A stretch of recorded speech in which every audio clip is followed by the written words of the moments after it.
Now today we are going for the removal of ion exchange method, मतलब removal of hardness by ion exchange resins or method, right? So first of all, we should know that in zeolite method we were not able to remove all the anions because we know that anions were there in our purified water. You can see here again the slide of that reaction. In the purified water, we were getting, water with a sodium salt. That means it may be bicarbonate, sodium sulfate, chloride, any. They are basically pseudo hardness. So the water purified by the zeolite method, right? The water was having TDS of sodium salts, right? Again, this zeolite method cannot remove organic compounds because it is only exchanging the positive ions. It is not removing the gases. It is not removing the microbial, biological, impurities. ये सारी चीजें नहीं remove करती हैं, तो ये एक उसका ड्रॉबैक हो जाता है, right? तो उसके बाद अपडेशन हुआ, बोला जियोलाइट से बेटर चीज क्या है, तो बोला ion exchange method is again a better thing, right? So today we are going for the ion exchange method. We know that there are positive and negative ions in some of the organic compounds. Say for example, if I will go for the cation resin, basically this is your cation exchange resin. If you can see the structure, this is a styrene derivative. Styrene का formula क्या होता है? ये formula है आपका, और उसका polymer बनाते तो यहाँ से और यहाँ से एक एडिशन प्रोसेस होती है. Already you have learned in your you know organic chemistry, right? So ये एडिशन प्रोसेस होती है, पॉलीमर बनता है. It is a sulphonic acid derivative of this styrene. Buna S is something different बेटा, हम लोग वो पढ़ेंगे, तो लगना वो हम पढ़ेंगे पॉलीमर के चैप्टर में. Buena S is a butadiene styrene rubber, right? वो हम पढ़ेंगे, उसमें ब्यूटाडाइन भी होता है, जबकि यहाँ पर स्टाइरीन का जो सल्फोनिक एसिड का जो सॉल्ट है, मतलब डेरिवेटिव है, उसका ही पॉलीमराइजेशन होता है. मुझे ये पूरा स्ट्रक्चर देख के, you can see the structure.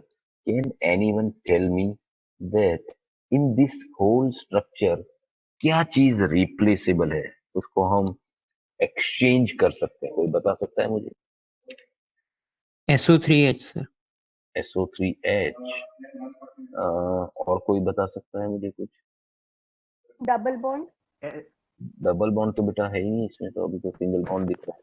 Benzene का H डबल बॉन्ड sir, तो only रिप्लेस नहीं H. होता है. Yes, correct. H plus from this acid. We know that acids can give H. H आपको देता है कि नहीं देता है? ठीक है, तो H को मैं रिप्लेस कर सकता हूँ, राइट? तो अगर मेरे पास कैल्शियम का सॉल्ट है या मैग्नीशियम का सॉल्ट है, तो कैल्शियम का जो सॉल्ट है उसमें से कैल्शियम आके ये H को रिप्लेस करेगा और H को सॉल्यूशन में, पानी में डाल देगा, तो कोई प्रॉब्लम नहीं है, कैल्शियम पूरा यहाँ पर रुकेगा.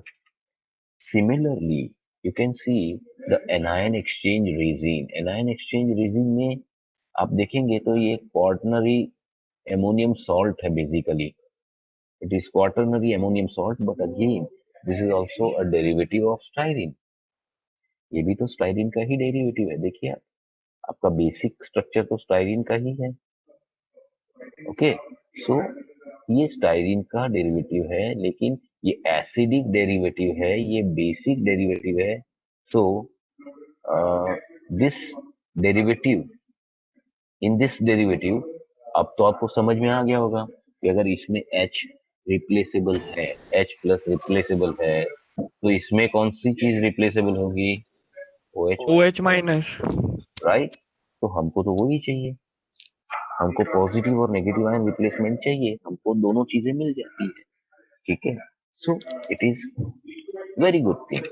So now if you have understood the concept of zeolite, उसका डबल मॉड्यूल कर दो आप, उसका डबल मॉड्यूल कर दो तो आपका आयन एक्सचेंज बन जाता है।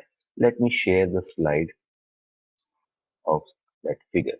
देखो आपको दिख रहा है, अगर मैं इतना पार्ट हाइड कर देता हूं, if I will hide this much part, तो ये पूरा जो है वो अपना जियोलाइट जैसा ही मॉड्यूल है कि नहीं है, ये वाला।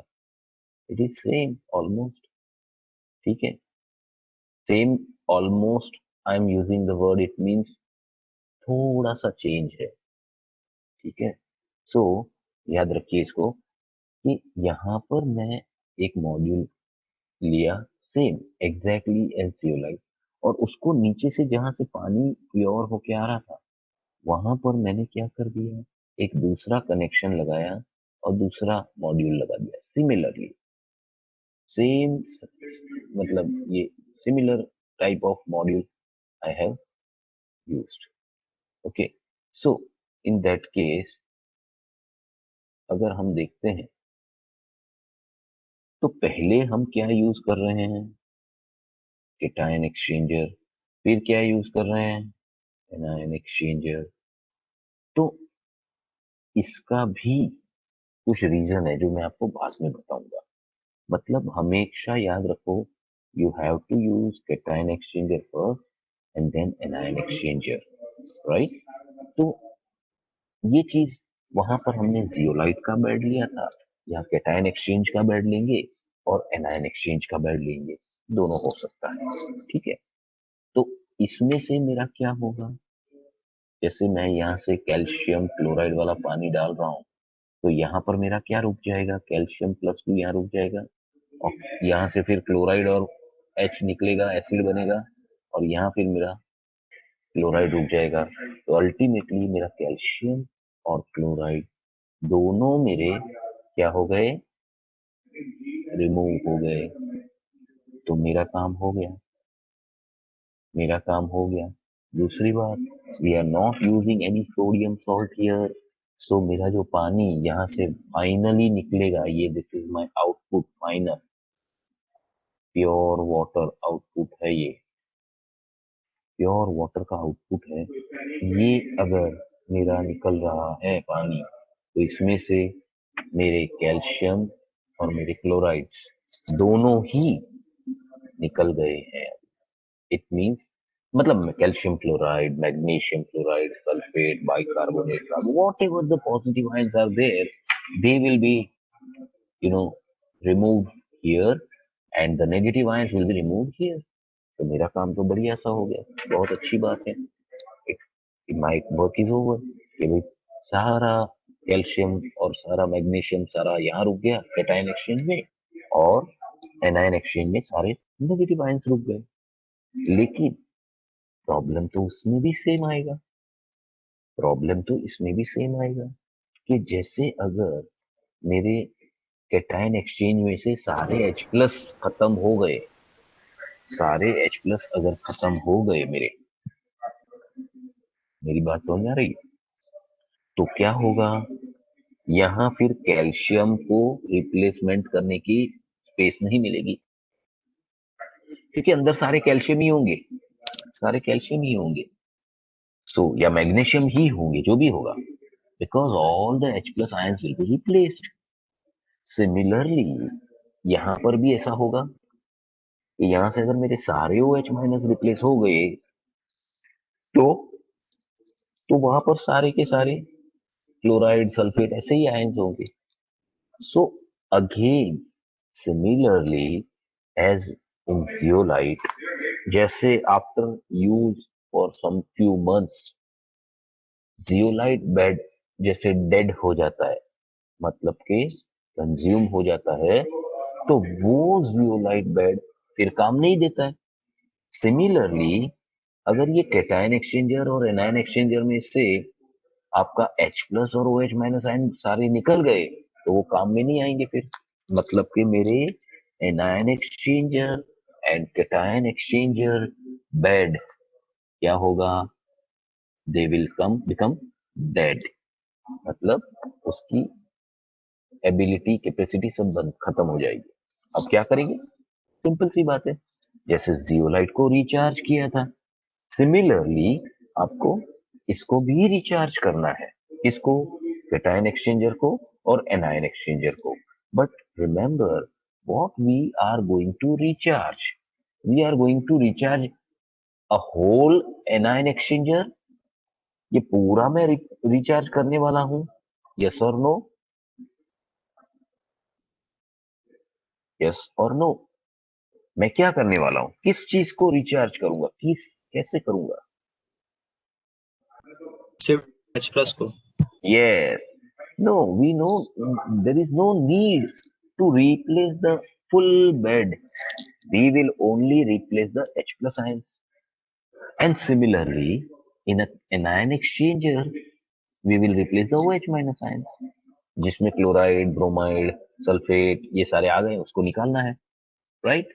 So here we are going to recharge same as we have recharged in zeolite. हमने वहां पर पूरा zeolite बेड नहीं चेंज किया था, हमने सिर्फ और सिर्फ सोडियम को रिप्लेस करके नया बना दिया था। ऐसे ही यहाँ पर हम लोग H प्लस आयंस और OH माइनस आयंस को ही रिप्लेस करके उसको रिचार्ज करेंगे, and once they are recharged they are ready to perform again, they are ready to perform again.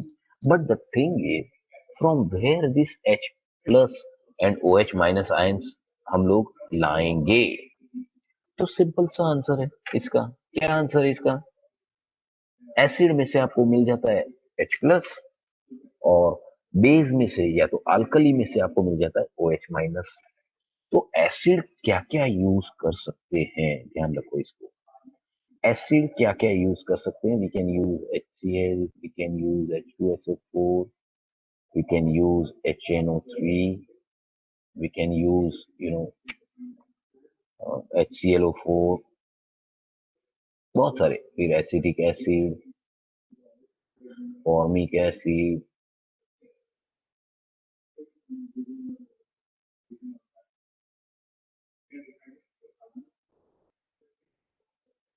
But ये नहीं चलेगा, ये नहीं चलेगा, क्यों नहीं चलेगा भाई बताओ, ये दोनों नहीं चलेंगे, ये दोनों वीक वीक एसिड। एसिड है वीक तो, एसिड। हाँ तो आपके H प्लस प्रोवाइड नहीं करेंगे ज्यादा, आपको तो पूरा अच्छे से H प्लस से उसको सेचुरेट करना है, नहीं चलेगा। फिर अगेन HClO4 भी नहीं चलेगा, HNO3 भी नहीं चलेगा, बताओ क्यों। Very strong acid. No, that is not very strong acid, basically reducing. Very very, हाँ ऑक्सीडाइजिंग एजेंट्स हैं ये दोनों। और हमारा जो आयन एक्सचेंज का मॉलिक्यूल है वो ऑर्गेनिक कंपाउंड है, उसका ऑक्सीडेशन कर देगा, ठीक है ना, आई समझ में बात, इसकी वजह से हम इसको नहीं यूज कर सकते। यू कैन यूज HCl क्योंकि वो बहुत माइल्ड है, लेकिन सबसे ज्यादा प्रेफरेंस दिया जाता है H2SO4 को। क्यों ऐसा, क्यों ऐसा, क्योंकि H2SO4 दो H प्लस देता है। हाँ 2H प्लस दे देता है ना, तो ये भी हम जनरली यूज नहीं करते, कर सकते हैं ऐसा जरूरी नहीं है, but generally we prefer H2SO4 क्योंकि it gives 2H plus from the one molecule, strong acid है, राइट। दूसरी बात, वो हम एकदम कंसंट्रेटेड,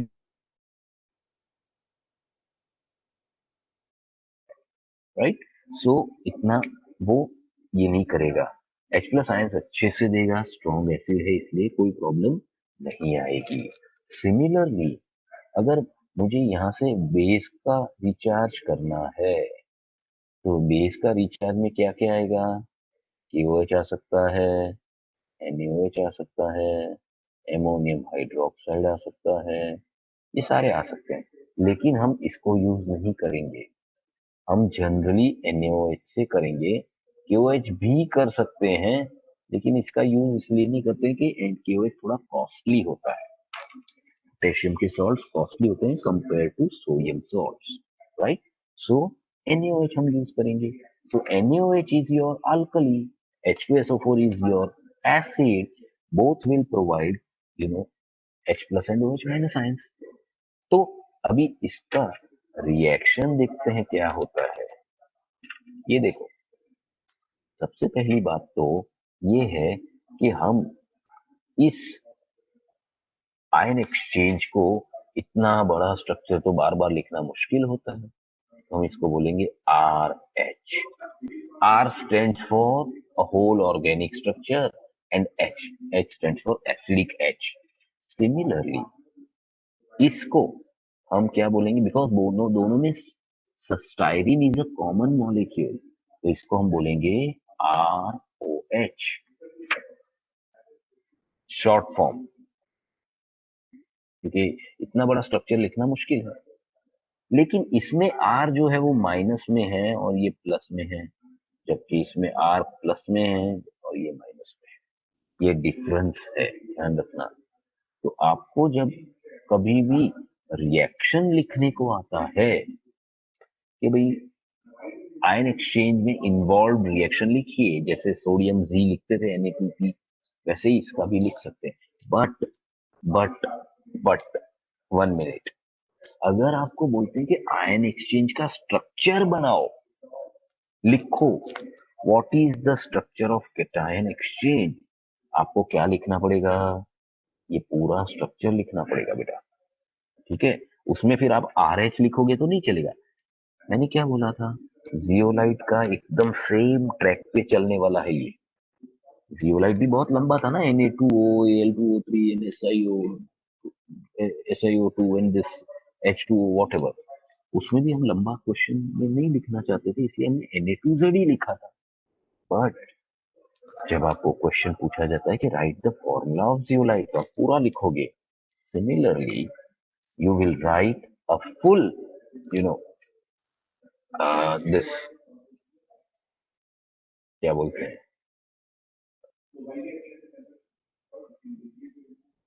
फुल फॉर्मूला लिखेंगे हम लोग. जैसे यहां पर देखिए, देखो मैं पहले RH लेता हूं. This is my RH. RH का मतलब होता है कैटायन एक्सचेंज रेजिन, जिसमें मैं कैल्शियम और मैग्नीशियम का सॉल्ट वाला पानी डालता हूं, ठीक है? अच्छा, ये सारी जो चीजें हैं, बाकी सारा प्रोसेस सेम है. जैसे यहाँ से हम पानी डालेंगे, स्प्रिंकल करेंगे, ये सारी चीजें हम लोग सेम रखेंगे. This is your cation exchanger bed, उसमें से पानी धीरे धीरे धीरे पास होगा, जहां पर ये रिएक्शन होगा सारा, और नीचे आपका पानी प्योर होके आएगा, जिसमें कैल्शियम निकल गया होगा, H प्लस जाएगा इसके साथ along with the negative ion. उसके बाद along with the negative ion H plus यहां आएगा. डेफिनेटली ये पंप है, क्योंकि ग्रेविटेशनल फोर्स से अपोजिट डायरेक्शन में लाना है, तो हमको पंप यूज करना पड़ेगा. यहाँ पर हम जब डालेंगे तो आपके पानी में तो H है, क्योंकि कैल्शियम तो निकल गया, लेकिन क्लोराइड या सल्फेट या ऐसे कोई आयंस है, वो यहाँ पर रुक जाएंगे, तो वहां से OH बाहर आ जाएगा. तो होगा क्या, ये देखो, H plus ions, it will be replaced by calcium and magnesium, so you will get R2Ca plus 2. R2Ca plus 2 इसलिए क्योंकि यहाँ पर R माइनस है, तो 2 चाहिए हमको, क्योंकि प्लस 2 है, या R2Mg plus 2, और आपका H plus आयंस बाहर जा रहा है, राइट? दूसरे में आपका OH माइनस जो आयन है ROH में, राइट, वो ROH में OH माइनस रिप्लेस करके Cl माइनस अंदर घुसा है और OH माइनस आपका बाहर आ गया. RCl जो है, मतलब कि यहाँ पर रुक जाएगा, तो OH माइनस आगे जाएगा. अब तो हमको पता है कि यहाँ पर कैटायन में से क्या आया था, H प्लस आयन आया, एनायन में से बाहर क्या आया, OH माइनस आ गया. तो आपको क्या मिलेगा, पानी प्योर वाटर मॉलिक्यूल होगा ये. कि यहाँ से आपने कैल्शियम या मैग्नीशियम वाला रॉ वाटर डाला, यहाँ पर आपका एक्सचेंज हुआ और यहाँ से H प्लस निकल के गया, कैल्शियम वहीं रुका, H प्लस निकल के गया विथ एसिड। चलो मैं इसका आपको पूरा सॉरी एक आपको एक एग्जाम्पल देके बताता हूँ, तो एकदम इजी हो जाएगा। ठीक है, आपको मैं एक एग्जाम्पल देके बताता हूँ। जैसे कि मेरे कंपाउंड में, मतलब मेरे वाटर के अंदर समझ लीजिए कि कैल्शियम क्लोराइड है। फर्स्ट मैं रिएक्ट करा रहा हूँ RH से, तो मुझे 2 RH लेने पड़ेंगे, तो बैलेंसिंग है basic. So what I will get is 2HCl मिलेगा मुझे, और R2Ca या CaR2 भी लिख सकते हो, कोई प्रॉब्लम नहीं है। CaR2 भी लिख सकते हो, कोई प्रॉब्लम नहीं है। ठीक है, ऐसे बेसिकली तो ऐसा ही लिखना चाहिए मेरे हिसाब से। तो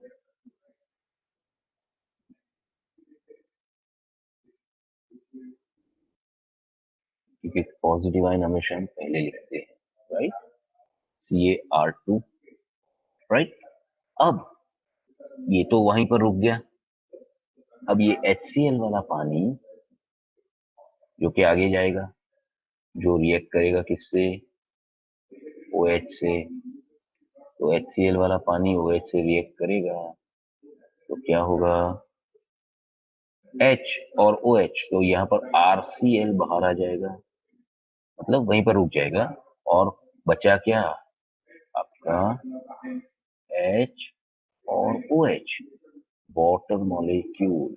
तो मैंने शुरू कहाँ से किया था, कैल्शियम क्लोराइड से। सारा कैल्शियम क्लोराइड निकल गया पानी में, मेरा आउटपुट कहाँ है, H2O, प्योर वाटर मिल गया मुझे, राइट। अब सेम चीज आपको रीजनरेशन में करनी है, कि जब अगर आपका जो ये है रीजनरेशन का, भी मैं आपको एग्जांपल बता देता हूँ कि अभी मेरा जो ये है अपना क्या आयन एक्सचेंज बेड, उसमें Ca है, तो उसमें मैं क्या करूंगा, H2SO4 डालूंगा, तो मुझे क्या मिलेगा, CaSO4 बाहर आ जाएगा, और वापस RH आपका एस्टेब्लिश हो जाएगा, वापस आपका RH वहां पर आ जाएगा। तो आपका जो जो क्या बोलते हैं मेन स्टाइरिन वाला जो SO3H है वो वापस आ जाएगा। एंड सिमिलरली जब मैं RCl में NaOH डालूंगा, तो क्या होगा, NaCl बाहर आ जाएगा, और वापस मेरा ROH जो है वो रीजनरेट होके मेरा ion exchange bed again it will be ready to perform its duty। वो वापस अपनी ड्यूटी परफॉर्म करने के लिए सेम क्वेश्चन आपका दिमाग में आएगा कि सर यही करना था तो फिर क्यों किया। तो बहुत सिंपल सी बात है कि once I will start my water purification with ion exchange method, it will give me around 5 to 10,000 liter water, and after that my bed will get dead, so मुझे रिचार्ज करना पड़ेगा। so in that case मुझे 50-100 litre से ज्यादा पानी use नहीं करना है, that I am going to use concentrated, that I am going to use concentrated, remember this is your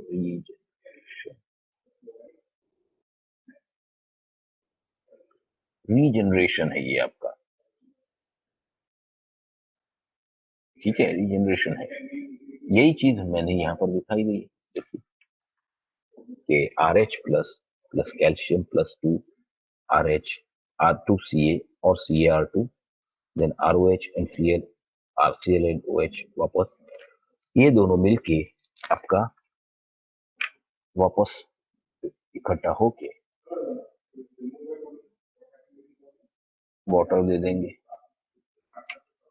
वापस इसको रीजनरेट कर दो, तो बस उल्टा रिएक्शन करना है और कुछ नहीं करना है, H प्लस डालो, आपका कैटायन एक्सचेंज रेडी हो जाएगा, OH माइनस डालो, आपका एनायन एक्सचेंज रेडी हो जाएगा। बोलो एकदम क्लियर हो गया कि नहीं हुआ, ये बताओ मुझे एकदम। यस बताइए। सर हम पहले आयन एक्सचेंजर क्यों नहीं यूज सकते? क्या क्या?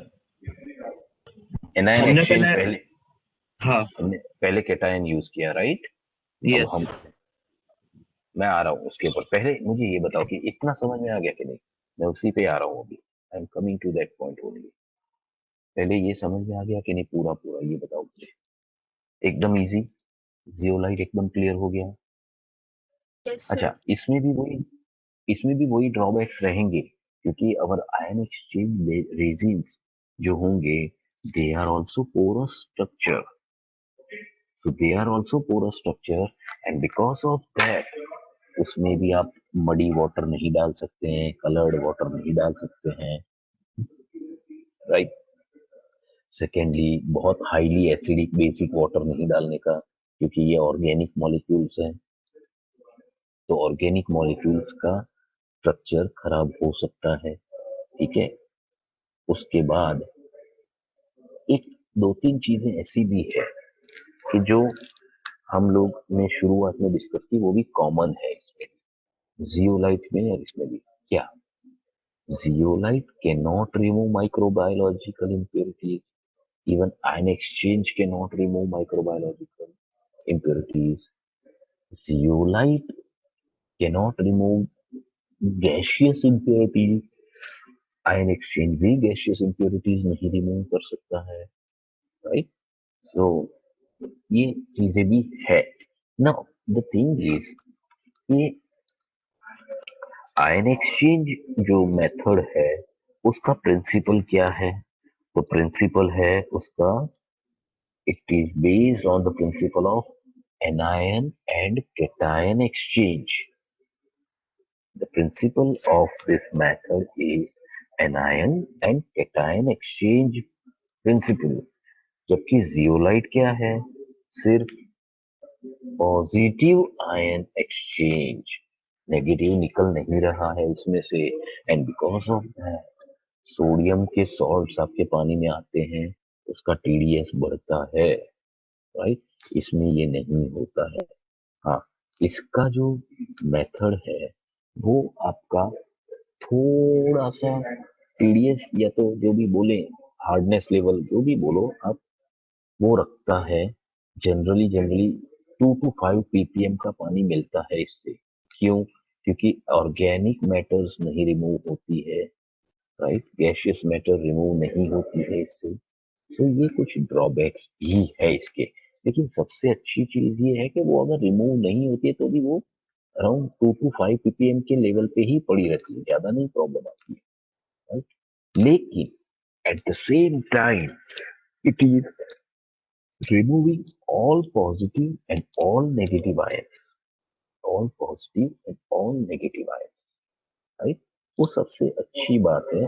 तो ये जो मेथड है, इसको हम ये भी बोल सकते हैं कि इसमें आप कोई भी सॉल्ट वाला पानी डालो ना, तो उसमें पॉजिटिव निकल जाएगा और नेगेटिव आ जाएगा, निकल जाएगा। तो इसको, इस प्रोसेस को हम बोल सकते हैं कि ये डीमिनरलाइजेशन प्रोसेस जैसा भी हो सकता है। It is also called as a demineralisation, क्योंकि सारे पॉजिटिव नेगेटिव आयंस तो निकल रहे हैं ना, जितने भी सॉल्ट्स हैं या जो भी है, तो इट इज गुड। तो कंपेयर अगर आपको करना है तो ये सारी चीजें आपको पता होनी चाहिए, ठीक है? चलिए, अब हम आते हैं आपके क्वेश्चन पे। हमने इसमें मेथड में क्या देखा, सोचिए कि हमने पहले पानी को डाला कैटायन एक्सचेंजर में और फिर डाला हमने एनायन एक्सचेंजर में। वेरी गुड, कोई प्रॉब्लम नहीं है। लेकिन अगर मैं पहले ये, मतलब ये मॉड्यूल जो है उसको अदला बदली कर दूं, क्या करूं? एक्सचेंज कर दूं एक दूसरे के साथ, कि ये एनायन एक्सचेंजर में यहाँ लगा दूं, कैटायन एक्सचेंजर यहाँ लगा दूं, तो क्या चलेगा कि नहीं चलेगा? ये बताओ, कोई आंसर्स बताइए आप अपने, Is it okay or not?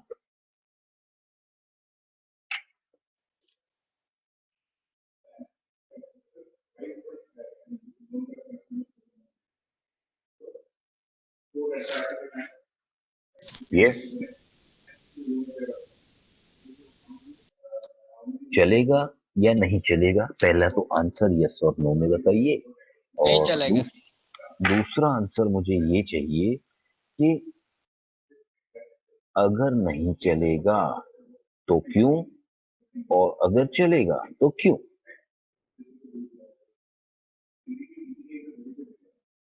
दोनों देखो, मैं ये बोल रहा हूं, ठीक है, कि ये चीज हो सकती है या नहीं हो सकती है, तो बोलेंगे यस और नो, कोई भी एक आंसर हो सकता है, ठीक है। और दूसरा, अगर यस तो कैसे, और अगर नो तो कैसे, क्यों। हम बोलते हैं ना जैसे कि चलो शाम को मूवी देखने जाएंगे, जाएंगे कि नहीं जाएंगे, तो आंसर दो हो सकते हैं, या तो यस और या तो नो। फाइन। तो अगर यस है तो बढ़िया है, चलो जाएंगे, लेकिन कैसे जाएंगे, कार लेके जाएंगे कि बाइक लेके जाएंगे, ठीक है, फाइन। अगर आपका आंसर नो है तो उसका और पोस्टमार्टम होता है, क्या, नहीं नहीं मैं नहीं आ सकता, तो फिर फ्रेंड क्या बोलेगा, क्यों नहीं आ सकता है, क्या करना है, कहाँ जाना है तेरे को। It is like that. तो हमेशा चीजों के आंसर ऐसे होने होते हैं। तो we have to be very careful कि जब हम आंसर करते हैं तो आपको उसका आंसर जो है, देखो कुछ बच्चे लिख रहे हैं यस, कुछ बच्चे लिख रहे हैं नो, अभी भी कोई फॉर्म नहीं है कि यस और नो। नो वाले बच्चे बहुत कम हैं जनरली, लेकिन यस वाले बच्चे काफी सारे हैं। चलो let me explain. The answer is no. Answer is no.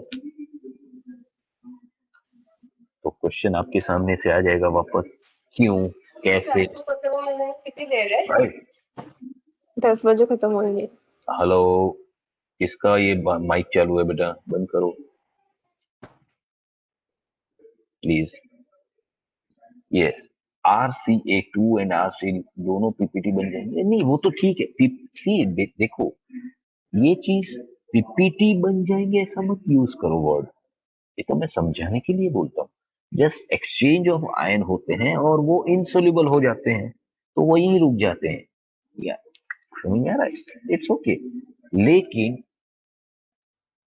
Acidic water मिलेगा कैसे बेटा, चलो मैं बताता हूँ। इसी चीज को मैं आपको रिएक्शन लिख के बताता हूँ, चलिए, तो आपको थोड़ा ज्यादा समझ में आएगा। The reactions for this equation, this process is what, पहले तो ये समझना पड़ेगा।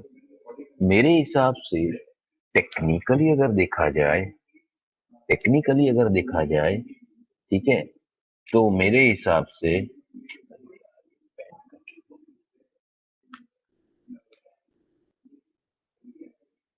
हाँ, मेरे हिसाब से टेक्निकली देखें तो चलिए देखते हैं, वही सेम। देखो इसमें हमने कैल्शियम क्लोराइड लिया है, वैसे आप मैग्नीशियम क्लोराइड ले सकते हैं, कैल्शियम सल्फेट ले सकते हैं।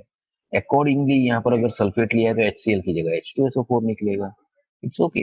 और यहाँ पर आपका RCl की जगह RSO4 R2SO4 निकल, सॉरी, हाँ R2SO4 बन जाएगा, इट्स ओके फाइन। सो समझते हैं अभी इसको कि कैसे। से my water has calcium chloride, और मैं पहले एनायन एक्सचेंज में डाल रहा हूँ, CaCl2 प्लस ROH, तो क्या बनेगा,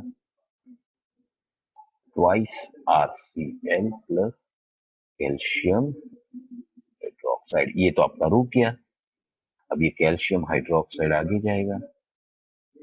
एंड रिमेंबर कैल्शियम हाइड्रोक्साइड बहुत ppm लेवल पे होता है, तो उसकी सॉलिडिटी उतनी तो हो ही जाती है। और अब वो कर रहा है काम किसके साथ, RH के साथ, तो RH, तो आपका क्या आएगा, CaR2 plus twice H2O। Boss मेरा तो काम तो वही बन रहा है। फाइनली ये भी रुक गया मेरा, ये भी रुक गया, तो मेरा पानी ही निकल रहा है। अब मैंने ये रिएक्शंस में आपको कुछ हिंट्स दे दी गई है। अब मुझे आप बताओ कि क्या प्रॉब्लम आएगी। मैंने हिंट तो दे दी इस रिएक्शन में। ये रिएक्शन मैंने पूरा उल्टा लिखा, एनायन एक्सचेंज को पहले डाला और उसके बाद आया कैटायन एक्सचेंज को डाला। तो मैंने हिंट आपको दे दी। मुझे कोई बता सकता है कि क्यों यूज नहीं कर सकते? सर सीएल तो रिमूव हुआ ही नहीं आरसीएल में। क्या क्या क्या क्या? सर आरसीएल रिमूव हुआ ही नहीं ना। आरसीएल तो बेटा उधर ही रुक जाए, आरसीएल तो उधर ही रुक जाएगा ना। हमारा आगे तो कैल्शियम हाइड्रोक्साइड जाएगा ना, आगे तो हमारा कैल्शियम रिमूव हाइड्रोक्साइड। हुआ ही नहीं, तो फिर हार्डनेस कैसे जाएगी पूरी? ऐसे थोड़ी है। सीएल तो रिमूव, देखो पहले हमने सीएल रिमूव कर दिया, यहाँ पर कैल्शियम हाइड्रोक्साइड को लेके आगे चले गए। फिर सेकंड में पॉजिटिव आयन रिमूव किया तो कैल्शियम रिमूव कर दिया। हमारा जो पानी निकल रहा है तो वो तो पानी ही निकल रहा है ना। ये देखो इसमें भी तो पानी ही निकल रहा है फाइनली। ये भी तो आपका प्योर वाटर ही निकल रहा है। बट स्टिल ये मेथड अलाउड नहीं है। मैंने यहाँ पर कुछ आपको हिंट तो दे दी है। हार्ड वाटर ही तो यूज कर रहे हैं हम। ये कैल्शियम क्लोराइड वाला पानी जब डालते हैं तो हार्ड वाटर है। चलो मैं आपको इसका आंसर बताता हूँ। Calcium chloride, when it will react with ROH, which is a negative ion in anion exchanger, it will produce calcium hydroxide. आपको पता है ये एक बेस है, स्ट्रॉन्ग, अच्छा खासा बेस है, स्ट्रॉन्ग बेस है। रिएक्शन के हिसाब से अगर कर रहे हैं तो ठीक है, कोई प्रॉब्लम नहीं है इतना। कैल्शियम हाइड्रोक्साइड आगे जाके फिर कैल्शियम R2 में बनेगा और उसका पानी देगा। रिएक्शन इस हिसाब से कोई गलत नहीं है, ठीक है। But the thing is the production of CaOH twice is a problem. Production of ये आपका प्रॉब्लम है। क्यों प्रॉब्लम है? बिकॉज अब जस्ट इसको सोचिए कि इसको एनायन रखा है मैंने, इसको कैटायन रखा है। यहाँ से पानी आ रहा है, यहाँ से मेरा पास होके यहाँ से Ba कैल्शियम हाइड्रोक्साइड वाला पानी इधर जा रहा है, जहां पर यहाँ पर कैल्शियम मेरा रिप्लेस होगा और मेरा वाटर निकलेगा। फाइन, कोई प्रॉब्लम नहीं है अगर एक आध दिन चलाना है तो। लेकिन डेली नहीं चला सकते, क्योंकि यहाँ से जो कैल्शियम हाइड्रोक्साइड वाला जो पानी जा रहा है वो बेसिक पानी है। और सारे पाइपलाइन हमको पता है आजकल कि इंडस्ट्री लेवल पे सारे बड़े बड़े पाइपलाइन, इवन डोमेस्टिक लेवल पे भी, हमारे हाउस में भी, होम पर भी, at our home the water pipelines are of what material. कौन सा मटेरियल होता है वाटर पाइपलाइन में? बताओ, मटेरियल कौन सा होता है वाटर की पाइपलाइन या जो भी है पाइपलाइन इसका? वो जनरली पीवीसी या प्लास्टिक मटेरियल होता है, पॉलीविनाइल क्लोराइड। यस, और याद रखो अल्कली बेसिक कंपाउंड को प्लास्टिक के साथ जमता नहीं है। होगा क्या, रोज आपके हजारों लीटर पानी प्योर हो रहा है और रोज हजारों लीटर कैल्शियम हाइड्रोक्साइड वाला पानी यहाँ से लेके यहाँ जाके यहाँ जा रहा है, तो ये जो बीच की पाइपलाइन है ना, वो उसमें से कंटिन्यूस आपका कैल्शियम हाइड्रोक्साइड वाला पानी पास हो रहा है या मैग्नीशियम हाइड्रोक्साइड वाला पानी पास हो रहा है। एंड बिकॉज ऑफ दैट होगा ये कि ये जो प्लास्टिक की पाइपलाइन है वो it will get brittle. Brittle का मतलब होता है बरड़, गुजराती में ने बरड़ कहवाय। इट मीन्स वो टूट जाती है, पाइपलाइंस में क्रैक्स आ जाती है। और ये प्रोसेस को हम बोलते हैं कॉस्टिक एम्ब्रिटलमेंट। इसका टॉपिक हम बॉयलर ट्रबल में देखेंगे आगे जाके। It is called caustic embrittlement, right.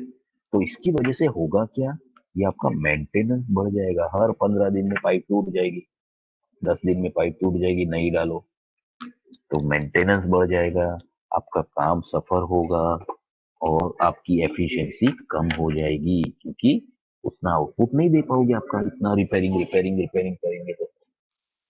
एक तो ये रीजन हो गया। दूसरा रीजन ये है, as your you know base is passing through this pipeline, आपका बेस पास हो रहा है पाइपलाइन से, तो क्या होगा आपका, ये बेस आपका स्टिकी होता है, तो धीरे धीरे ये अंदर की तरफ की पाइपलाइन जो है वो अंदर से स्टिकी होना शुरू हो जाएगी, और अंदर एक बोलते हैं ना काई जमना शुरू हो जाएगी पूरी, और उसकी वजह से क्या होगा, आपका डायमीटर HCl से डैमेज नहीं होता है बेटा। एसिड्स कभी भी पीवीसी को डैमेज नहीं करते हैं, याद रखो इसको। एसिड्स प्लास्टिक के साथ इतना प्रॉब्लम नहीं है, बेस जो है ना वो प्लास्टिक के साथ खराब हो जाता है। उसकी वजह से देखो, आप जो लिक्विड सोप लाते हो बर्तन मांजने का, उसकी बॉटल्स या जिसमें भी आपने पाउडर भरा हुआ है या लिक्विड सोप भरा हुआ है, जिसका बेसिक कैरेक्टर होता है जनरली, वो थोड़े टाइम के बाद वो प्लास्टिक की बॉटल्स खराब हो जाती है, टूट जाती है, ठीक है, तो उसकी वजह से। तो जो ये आपका कैल्शियम हाइड्रोक्साइड यहाँ पर जमना शुरू होगा अंदर की साइड, तो क्या होगा बताओ। और acid, yes you are right Mohit, acid की बोतल हमेशा प्लास्टिक की बोतल में आती है, yes you are absolutely right, क्योंकि प्लास्टिक को इफेक्ट नहीं होती एसिड की, ठीक है। अच्छा, यहाँ पर जब अंदर की तरफ आपका बेस जमा होना शुरू होगा, बेस जमा होना शुरू होगा, तो क्या होगा, आपका अंदर का डायमीटर कम होना शुरू हो जाएगा, तो प्रेशर बढ़ता जाएगा इसमें से, क्योंकि पंप से चढ़ा रहे हैं, वाटर का फ्लो कम हो जाएगा, प्रेशर बढ़ जाएगा बेटा अंदर की तरफ, इसलिए पानी कम जाएगा, लेस फ्लो, प्रेशर इंक्रीज हो जाएगा, बढ़ेगा, कम नहीं होगा, और उसकी वजह से आपकी पाइप फटने का पॉसिबिलिटी है, राइट। ये सारे प्रॉब्लम्स हैं, और इसकी वजह से हम इसको पहले नहीं रख सकते हैं, ठीक है। तो ऐसा क्वेश्चन आता है आपको, यस यू आर राइट, ऐसा क्वेश्चन आता है कि क्या हम आयन एक्सचेंजर की पोजीशंस चेंज कर सकते हैं, सीक्वेंस चेंज कर सकते हैं, यस और नो, और जो भी आपका आंसर है उसको प्रॉपर जस्टिफाई करिए, ऐसा आंसर आपको लिखना पड़ेगा। तो जो मैंने बताया वो आंसर आप लिख सकते हो पॉइंट वाइज, राइट, कि ये नहीं कर सकते हैं क्योंकि इसमें बेस प्रोड्यूस होता है, बेस जो प्रोड्यूस होता है उसकी वजह से वो स्टिकी हो जाता है, और उसकी वजह से वो चिपक जाता है, राइट। क्लियर, सबको एकदम समझ में आ गया, परफेक्ट, प्रॉपर समझ में आ गया एकदम अच्छे से सब लोगों को, और इसकी वजह से ये नहीं कर सकते हम लोग, राइट। अब हम लोग आई होप कि मेरी जो मेथड ऑफ एक्सप्लेनेशन है वो सबको समझ में आ रही है। मैं ट्राई ये करता हूँ कि even Gujarati students also should understand properly, क्योंकि उनके लिए थोड़ा सा एक चैलेंज ये होता है बेटा कि उनको इंग्लिश भी समझनी है और टेक्निकलिटी भी समझनी होती है, तो थोड़ा उनके लिए एक चैलेंजिंग होता है। So I am trying my level best कि आप लोगों को एकदम से अच्छा समझ में आ जाए, दिमाग में घुस जाए प्रॉपर, और एक बार दिमाग में घुसा फिर कोई प्रॉब्लम नहीं है, समझ में आ जाएगा, ठीक है। तो ये सारी चीजें जो है, एक ये फिगर है यहाँ पर मैं दिखाता हूँ, ये फिगर करने की जरूरत नहीं है, एक जस्ट आपको समझने के लिए फिगर दिया हुआ है, बाकी तो ये फिगर तो करना ही है, जो आगे का फिगर था ना वो तो करना ही है, इसमें कुछ नहीं है। इसमें हार्ड वाटर डालते हैं तो देखो सोडियम आयन जो है या कैल्शियम आयन है, पॉजिटिव आयन, ये सारे H प्लस के साथ क्या करते हैं, H प्लस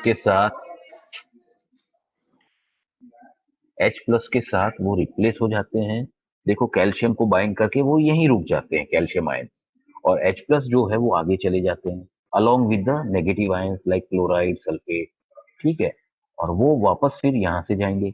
अब H प्लस तो कहीं रिएक्ट नहीं करने वाले हैं, लेकिन क्लोराइड सल्फेट यहाँ पर एनायन एक्सचेंज में रिएक्ट कर लेते हैं।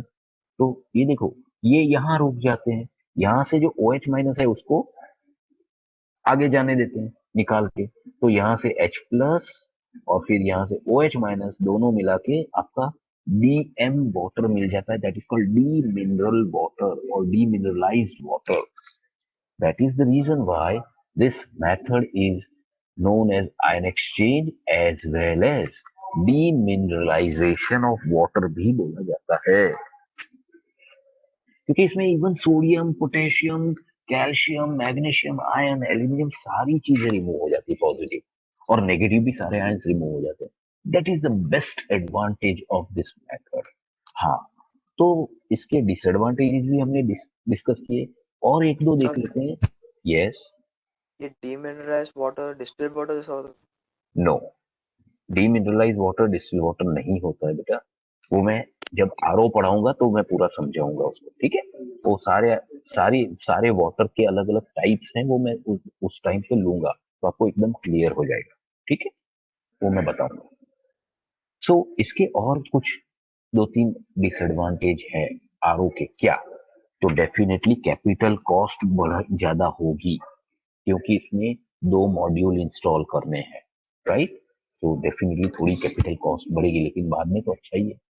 सेकेंड थिंग इज, इसके लिए स्पेस ज्यादा चाहिए, जियोलाइट से ज्यादा स्पेस चाहिए, डबल है इसका, तो आपका स्पेस बहुत ज्यादा चाहिए। Space requirement is double than the zeolite, right. लेकिन इसके सामने एक अच्छी चीज भी है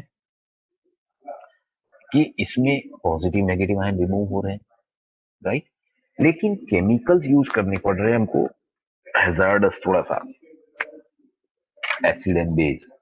तो इसमें थोड़ा सा स्किल्ड पर्सन की थोड़ी जरूरत पड़ेगी, right? वैसे इतना जरूरी भी नहीं है, लेकिन स्किल्ड पर्सन अगर थोड़ा होगा तो चलेगा। ये एसिड बेस हैंडल करने हैं ना, जियोलाइट में तो क्या था, नमक का पानी हैंडल करना था, तो नॉट दैट प्रॉब्लम। बट इधर भी इतना, इसके लिए इस प्रोसेस को हैंडल करने के लिए या रूटीन ऑपरेशन के लिए कोई इंजीनियर की जरूरत नहीं होती, इसमें चलता है, राइट। तो ये चीजें जो है, ये इसके डिसएडवांटेजेस भी है। मैं जब अ, तीनों अपने खत्म होंगे, लाइम सोडा, जियोलाइट और आयन एक्सचेंज, तो उसका मैं कंपैरेटिव स्टडी भी आपको ऑन स्क्रीन दिखाऊंगा। एक बच्चे ने मुझे पूछा था कि ये पीपीटी शेयर होगा कि नहीं। बेटा, पीपीटी शेयर करने की इसलिए जरूरत नहीं होती है हम लोगों को, क्योंकि ये पूरा पीपीटी ही चल रहा है, ये वीडियो आपके पास आ गया है, तो आप कभी भी इसको देख सकते हो, ठीक है। और ऊपर से अगर मुझे परमिशन मिल जाएगी तो मैं कर दूंगा, मुझे कोई प्रॉब्लम नहीं है, ठीक है, चिंता मत करो। क्योंकि हम लोगों को कोऑर्डिनेटर से भी परमिशन लेनी पड़ेगी इसके लिए, अदरवाइज पीपीटी ही तो हम बता रहे हैं आपको पूरा, तो ये वीडियो में से आपको पीपीटी मिल जाएगा, चिंता मत करो इसका, ठीक है। अच्छा है ना, वीडियो देखोगे तो आप और एक्सप्लेनेशन के साथ पीपीटी मिलेगा, तो दैट इज बेटर, राइट। सिर्फ पीपीटी रटना हो जाएगा और ये एक्सप्लेनेशन के साथ समझना भी हो जाएगा, ध्यान रखो इस चीज को। बोलो, आयन एक्सचेंज मेथड समझ में आ गया पूरा एकदम अच्छे से सब लोगों को कि नहीं? किसी को कोई क्वेश्चन है इस मेथड में? Is there any question, doubt for this method?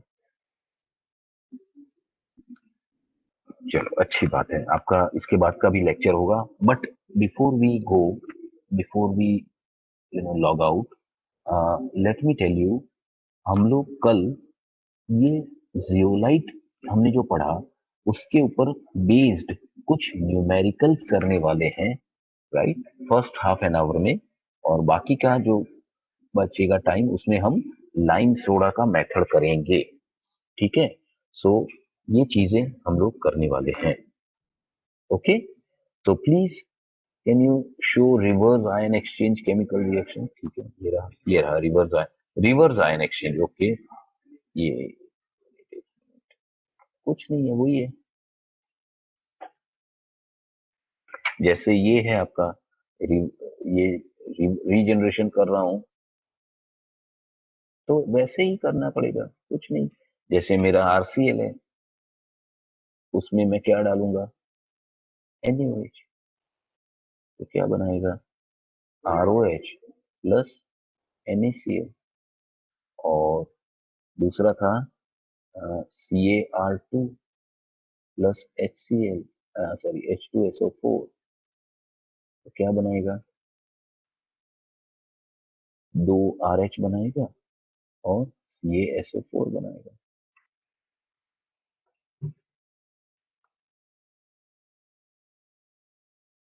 ठीक है, CaSO4 बनाएगा, इसमें कुछ इतना डिफिकल्ट नहीं है।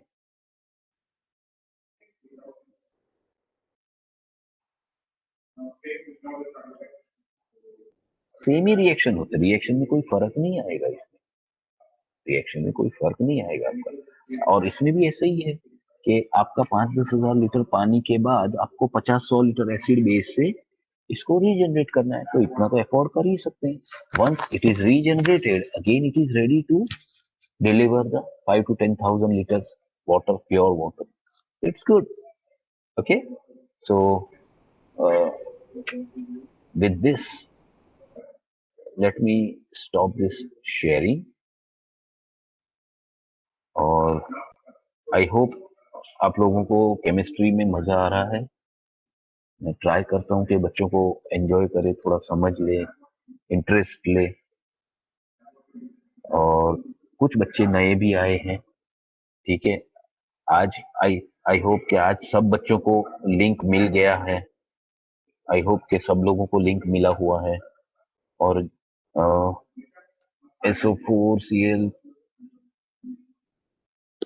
सी, बेटा उसमें जब आप पानी डालते हो, ठीक है, तो उसमें पहले आपका क्लोराइड भी हो सकता है ना। आपको तो थोड़ी पता है कि Fe, अरे MgCO4 है या MgCl है या जो भी है, राइट, वो तो पॉसिबल नहीं है। तो ये भी हो सकता है ना, सारे नेगेटिव आयंस तो हो ही सकते हैं पाइप में, और पाइप में से फिर आगे जाके नेगेटिव आयन रिप्लेस हो जाएंगे, तो फिर तो वो भी नहीं बचेगा।